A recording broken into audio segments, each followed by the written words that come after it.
तवज्जो ही नहीं दिए, बोले कि ये कोई उनका वोटे नहीं है जैसे सर। हमारे नेताजी ने कह न दिया उन लोगों को कि मैं उस मिट्टी का वृक्ष नहीं जिसको नदियों ने सींचा है, बंजर माटी में पलकर मैंने मृत्यु से जीवन खींचा है। पत्थर पर लिखा इबारत हूँ, शीशे से कब तक तोड़ोगे, मिटने वाला मैं नाम नहीं, मुझको कब तक रोकोगे। नमस्कार, देख रहे हैं झकास भारत और मैं रविकांत। अभी हूँ वीआईपी पार्टी के प्रदेश अध्यक्ष यानी कि मुकेश सहनी की पार्टी के प्रदेश अध्यक्ष बाल गोविंद जी हैं। उनसे सवाल पूछूंगा बोचहा विधानसभा में जिस प्रकार से परिणाम आया है। आप लोग तो बाल गोविंद जी हार गए, फिर भी पूरा एकदम खुश हैं, मतलब आरजेडी के जीत में आप लोग अपना खुशी मना रहे हैं। देखिए, हमारी पार्टी और हमारे नेता आदरणीय माननीय मुकेश सहनी जी ज़मीन के हम लोग कचकर्ता हैं और ज़मीन के कचकर्ताओं और मतदाता मालिकों पर हम लोग विश्वास करते हैं। जो हमारा जेन्युइन वोट है, जो मंत्री जी में आस्था रखता है, पार्टी में आस्था लोग रखते हैं, वो हमें वोट मिला, उसमें किंतु परंतु नहीं। और जो लोग हमारे वोट को वो लोग समझते थे कि उनका वोट है, उन्हें अहंकार था हमारे वोट पर, तो इसलिए उन अहंकारियों के लिए हम एक लाइन कहना चाहते हैं कि मत कर गुरूर अपने इन बुलंदियों पर। मैंने सितारों को जमीन पे चलते देखा है, जिनके इशारे पर सूरज और चांद ढलते थे, मैंने उनको फांसी पर झूलते देखा है। हमारे आदरणीय नेता माननीय मुकेश सहनी जी ने जो वीआईपी का कद है उन लोगों के सामने रख दिया कि ये आपका नहीं, ये मेरा धन है, मेरे धन पर तू लोग राज किए हो। बीजेपी वालों ने आप लोगों को समझ नहीं पाए। हमारे नेता, देखिए हमारे नेताजी कोरा कागज हैं और वो लोग कोरा कागज पर इतिहास लिखा जाता है। जब भी इतिहास लिखा जाता है तो कोरा कागज पर लिखा जाता है और इतिहास लिखा जा कोरा कागज से। लेकिन उन लोगों ने सोचा कि मुकेश सहनी रद्दी कागज है, लेकिन कोरा कागज ही है और आप लोगों के सामने परिणाम आ गया।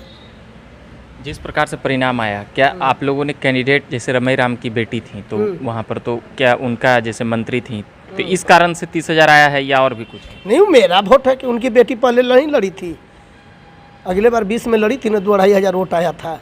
तो कुछ खाने का चीज़ है, आप नहीं देखे हैं। मतलब ये आप लोगों का ताकत है कि वहाँ पर सहनी समाज का या कुछ और?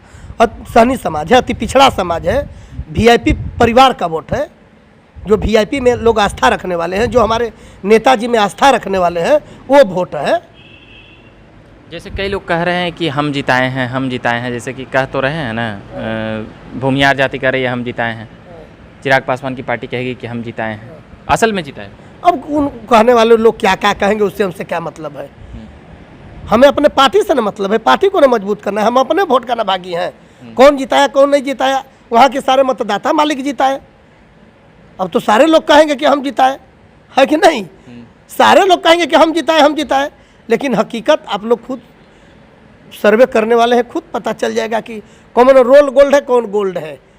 आपको क्या 30,000 वोट तो आप लोग लाए, अगर ये बीजेपी में जुड़ जाता तो परिणाम शायद कुछ और होता। बात की बात है, अगले बार नहीं हुआ था। अगले बार हम एनडीए के साथ जीते थे तो स्वर्गीय मुसाफिर पासवान जी हमारे ही वोट से नहीं जीते थे। हाँ, लोग बोल रहे हैं कि रमई राम का वोट है, तो एनडीए में 78,000 वोट लाए थे 20 में, क्या नाम है कि मुसाफिर पासवान जी, तो 78,000 वोटवा कहाँ चल गया एनडीए का? बीजेपी का 78,000 वोटवा कहाँ चल गया? इन लोगों को समझदारी नहीं है। वो लोग कह रहे हैं कि रमई राम का वोट है तो ठीक है, तो रमई राम का वोट था तो वो तो ठीक है, मान ले रहे हैं एक क्षण भर के लिए, लेकिन 78,000 वोटवा जो मुसाफिर पासवान को आया था वो कहाँ गया बीजेपी का? मान लीजिए लोग कह रहे हैं कि मुकेश सहनी का वोट नहीं है, तो 2020 का जो चुनाव हुआ तो 78,000 वोट आया था ना स्वर्गीय मुसाफिर पासवान को, तो कहाँ गया 78,000 वोटवा उसका? अच्छा, आप लोग रमई राम को बड़े नेता के तौर पर देखकर उनके बेटी को आप लोगों ने टिकट दे दिया, तो क्या वो अपने मतलब अपना वोट ट्रांसफर नहीं करा पाए वीआईपी में? अब उनका मैटर रहा, क्या रंजिश था, क्या था। अब हमारे आदरणीय नेताजी ने एक सम्मान, जब आ गए हम लोगों के द्वार पर, तो हमारे आदरणीय नेताजी हर लोगों का सम्मान करना जानते हैं। रमई राम जी एक बुजुर्ग अनुभवी नेता थे, 9-10 बार विधायक। जी हाँ, तो उनका सम्मान हमारे नेताजी आदर्शों का, पुरखों का, सबका सम्मान करते हैं, तो उन्होंने सम्मान किए। पर बीजेपी तो कहती है कि मुकेश सहनी को हमने ये बनाया, हमने मिनिस्टर बनाया, एमएलसी बनाया, तमाम चीज़ दिया, मगर इन्होंने धोखा देने का काम। मुफ्त में जीत कहीं नहीं लिया। ठीक है, मंत्री जी आ जाओगे तो जीत कहीं नहीं लिया, वो टवाई बोचहा काहे नहीं जीत लिया, मुफ्त में दिया है।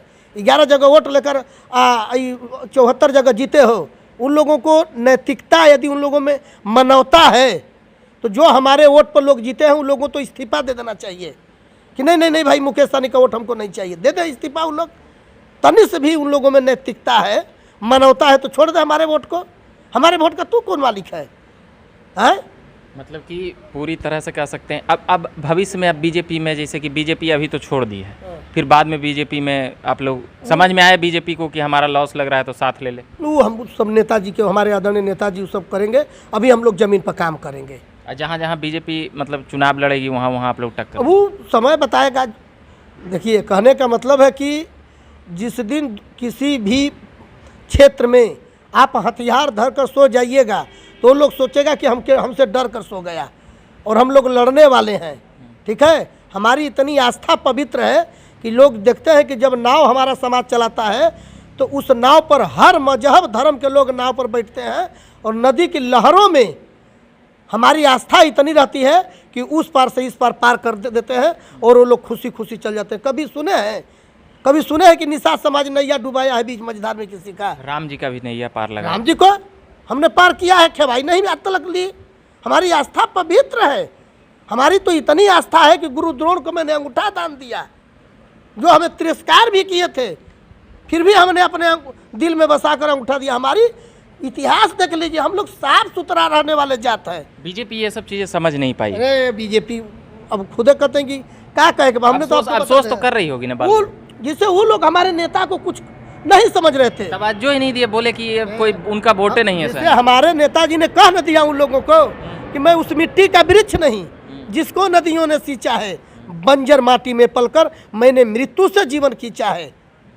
पत्थर पर लिखा इबारत हूँ, शीशे से कब तक तोड़ोगे, मिटने वाला मैं नाम नहीं, मुझको कब तक रोकोगे। ये नेताजी ने, हमारे आदरणीय नेता माननीय मुकेश सहनी जी ने दिखा दिया।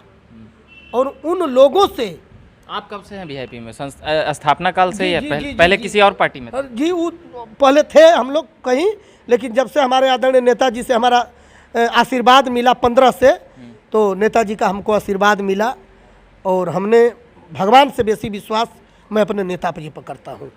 चलिए, अभी के लिए इतना ही कहेंगे। ये उनके प्रदेश अध्यक्ष जी थे, तमाम बातें हम कर रहे थे, मगर एक बातें आती है कि बीजेपी से या आरजेडी से अभी ज़्यादा करीबी किनके हैं? आरजेडी के जिता रहे हैं तो आरजेडी है कि ना? हम किसी के करीबी नहीं हैं। देखिए, राजनीति में ना केहू से दोस्ती ना केहू से बैर।